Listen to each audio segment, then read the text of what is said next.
পাহাড় থেকে নেমে এলো বরফ, পাথর আর কাদার স্রোত। মুহূর্তেই ভেসে গেল ঘরবাড়ি, সড়ক, সেতু আর জনপথ। নেপাল তিব্বত সীমান্তে এমন ভয়াবহ আকস্মিক বন্যা ও ভূমিধসে প্রাণ গেছে বহু মানুষের, নিখোঁজ রয়েছে শত শত। এখন প্রশ্ন, হঠাৎ কেন এমন ভয়াবহ দুর্যোগ? প্রাথমিকভাবে ধারণা করা হয়েছিল তিব্বত অঞ্চলে একটি ভূমিকম্প থেকেই এই বিপর্যয়ের সূত্রপাত। নেপালের পররাষ্ট্রমন্ত্রী জানিয়েছেন, স্থানীয় সময় সকাল ৮টা৩৭ ৪.৪ মাত্রার ভূমিকম্প হয়। মাত্র ৩ মিনিট পর সকাল ৮টা৪০ শুরু হয় আকস্মিক বন্যা। তবে ভূমিকম্পই সরাসরি বন্যার কারণ এটি এখনও নিশ্চিত নয়।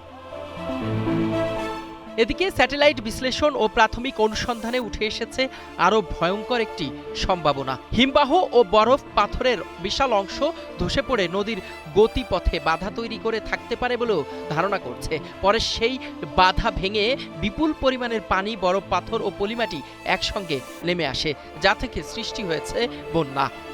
পদ্মা সেতু, মেট্রো রেল এবং এলিভেটেড এক্সপ্রেসওয়ে নির্মাণের গর্বিত অংশীদার বসুন্ধরা সিমেন্ট।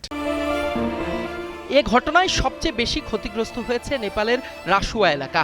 ভুটেকোশিও ও আশপাশের নদীগুলোতে দ্রুত পানি বাড়তে থাকে। কোথাও কোথাও অল্প সময়ের মধ্যেই পানির উচ্চতা কয়েক মিটার বেড়ে যায়। ধ্বংস হয়ে যায় অবকাঠামো, বিচ্ছিন্ন হয়ে পড়ে যোগাযোগ ব্যবস্থা। তাহলে কি শুধু ভূমিকম্প বা হিমবাহ ধসই দায়ী?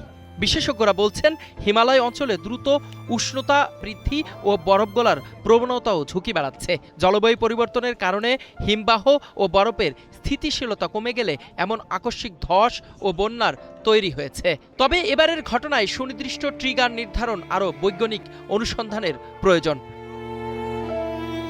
নেপালের প্রধানমন্ত্রী বালেন্দ্র সাহা এই ঘটনাকে আকস্মিক ও ভয়াবহ দুর্যোগ হিসেবে উল্লেখ করেছেন। উদ্ধার ও ত্রাণ কার্যক্রমে সরকারি সব ধরনের সক্ষমতা কাজে লাগানোর কথা জানিয়েছেন নেপাল সরকার।